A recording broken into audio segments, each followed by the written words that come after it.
grips on them. Man, truck gang. All my trucks got mud grips on them. Truck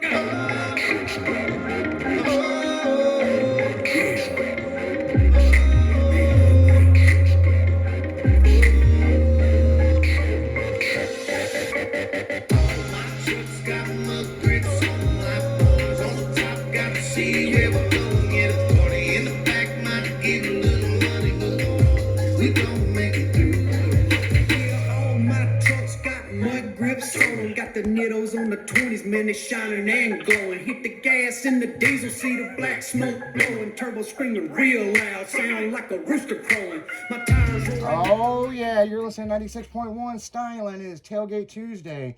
And if you like those mud grips, then you got to get out to Oklahoma next month to the truck gathering. This is one show, people, you do not want to miss.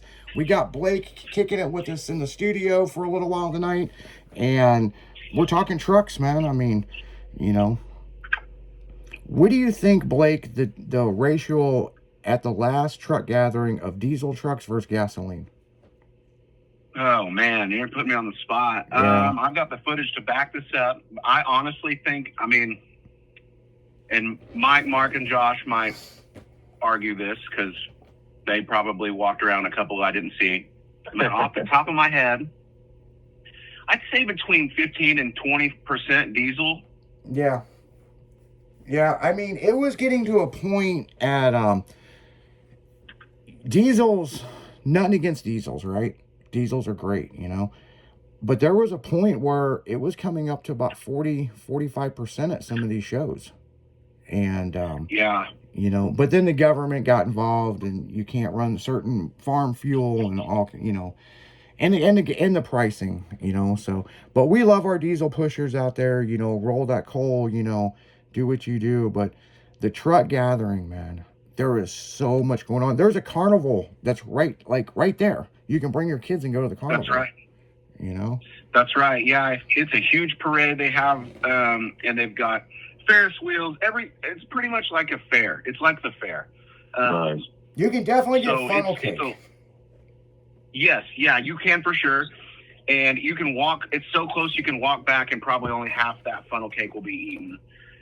That's how close we are to this long-standing celebration they call the 89er Day celebration. And so of all the things that we've got going on, which are listed on our social media, we would love for you to follow our Facebook and Instagram. But of all those things that we have listed, I think my favorite's probably going to be the Friday night cruise. I think the Friday night cruise is going to be cool. It's going to be awesome. I tried to lobby with the group to have the route that we have this year for 2 years now, and I finally reasoned with them. I sold them like my job is, and I got them to agree. And so once everyone sees what I see, that will be the route forever. It's awesome. Good shit. Yeah, and we like the cruising stuff. I mean, especially at the shows. I know that we're going to have a busy, because we roll in Friday morning at like 5 a.m. And, oh, wow. Yeah, because we won't be there Thursday because, you know, we got work in the radio and stuff. And this isn't a show that we're flying a photographer to. Like, you're getting the editor. You're getting, you know, Square Body Will. I mean, you're getting Kansas City Steve. You're getting Katie Kate from Styling Radio. I mean, we're pumped. Yeah, you guys are getting an A group of people from not just, you know, the magazine, from Tailgate magazine, but from Styling Radio. And it's like, one of the big things is this worked out in such a good way because we were set to go to Mini Truckin' Nationals, which I'm not saying don't go to Mini Truckin' Nationals, but Mini Truckin' Nationals is sold out. There's going to be more trucks in the parking lot than can get in the show. And here's the thing, we're a major media company. We can't even get a booth at the show. They're that packed. Wow. They've outgrown that place.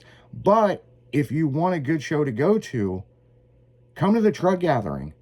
You know? Yeah, that's right. And we've seen this on the internet, that people are like, man, I don't know if I'm going to go out to Mini Truckin' Nationals this year. I think I'm going to go to this truck gathering and see what it's about. That's awesome. And we're catching a lot of people saying that because we love Mini Truckin' Nationals. But the thing is, sometimes something new could be really, really cool. And I like how you did the advertisement, like the old Auto Trader ad. That was dope. Thanks. That was dope. Thank You did you. not get enough props for that, man.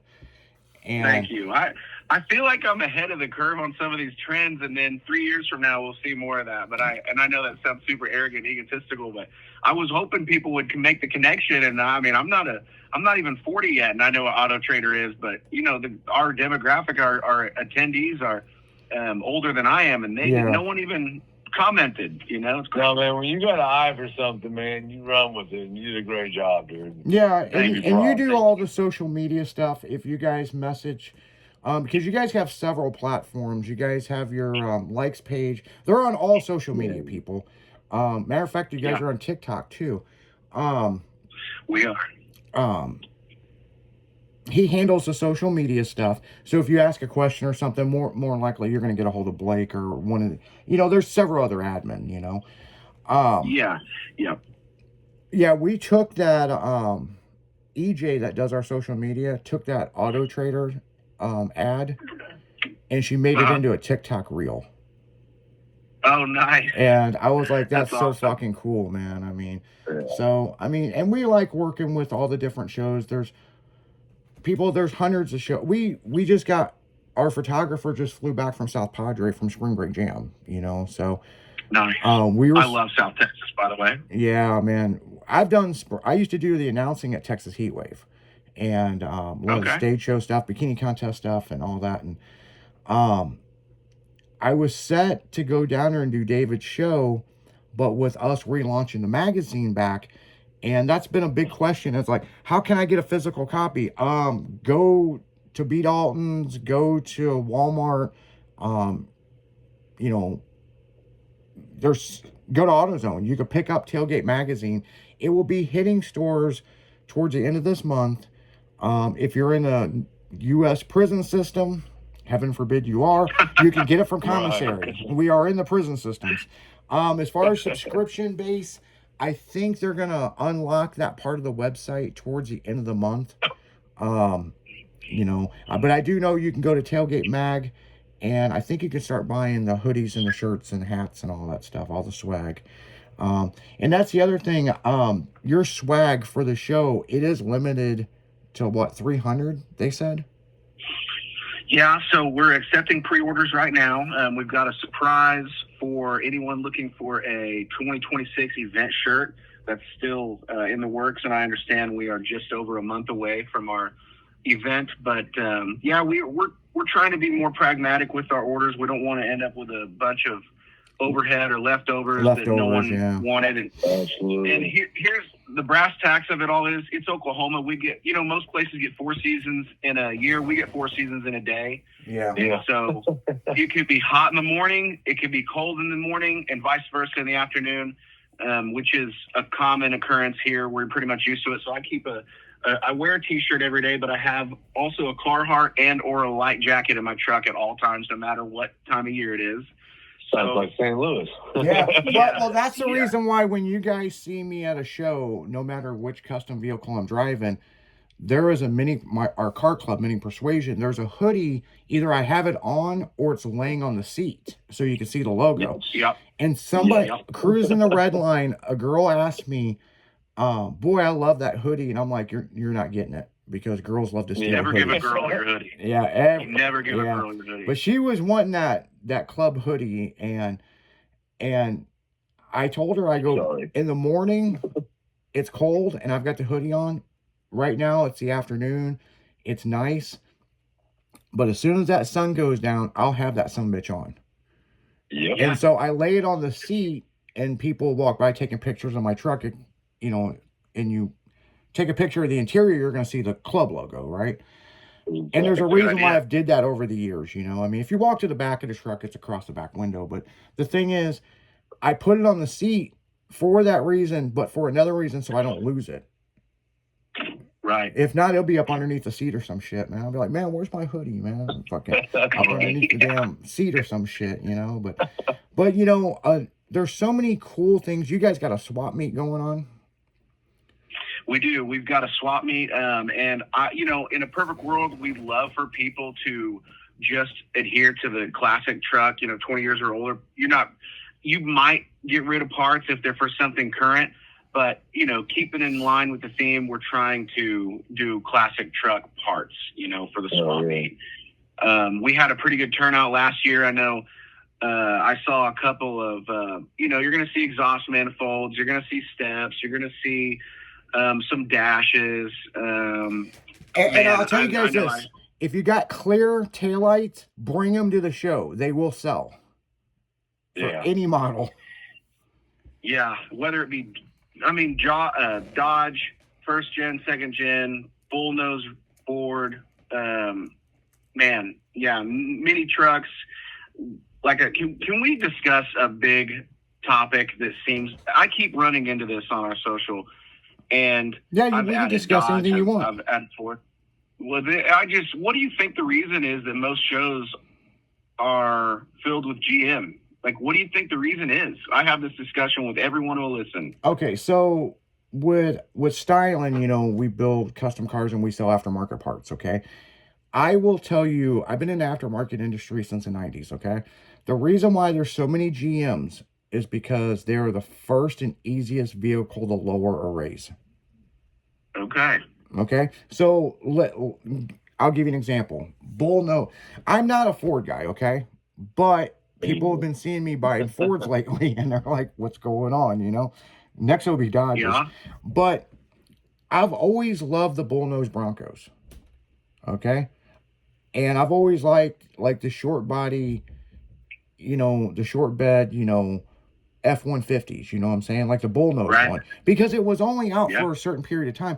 But the reason why you don't see a bunch of lowering kits for them is because the mass market people would buy GM for an OBS and lower it.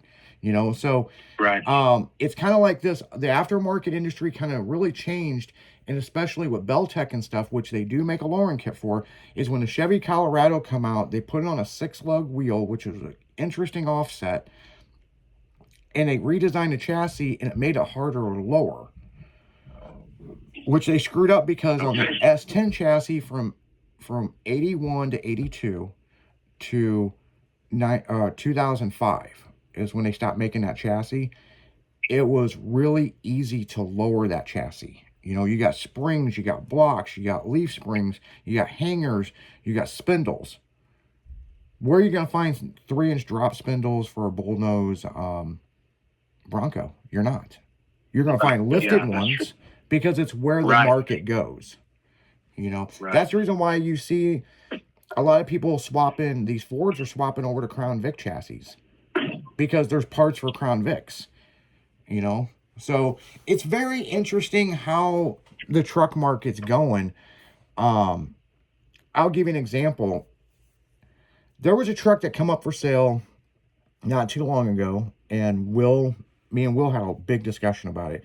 I almost bought it, which was a Ford Excursion. Yeah, nice. On a full-size Chevy chassis. Yes. Wow. So why would they put it on a Chevy chassis? Well, it's 6-lug wheels. You can get any combination of wheels. The Ford Excursion was 10 and 8-lug wheels. Mm-hmm. So you're limited on your fucking selection of wheels. Plus, some people don't want a diesel motor. And the gasoline motor that they did wasn't so good. So we broke it down to, I could buy this guy's project, which was fairly reasonable. And it come with a donor Excursion. Or I can go out and buy one with a blown transmission, go to the junkyard, get the chassis, get a Coyote motor, and put an 88 millimeter turbo on it, and put the bitch on 28s and lay it out, send it out to Air Syndicate and have them airbrush it and fucking whip everyone's ass at the show, and be cheaper to build that than someone else's project. Yeah. Right, that's true. And then get everybody pissed off why you did it on a GM chassis. That's just how it works. I know. I have a small Tic Tac size story that kind of has to do with that. So, well, let's get into that when we get back. We got to go to commercial break. You guys are listening to Tailgate Tuesday only on 96.1 Styling as we're sitting here kicking it with the truck gathering. We'll be right back after this.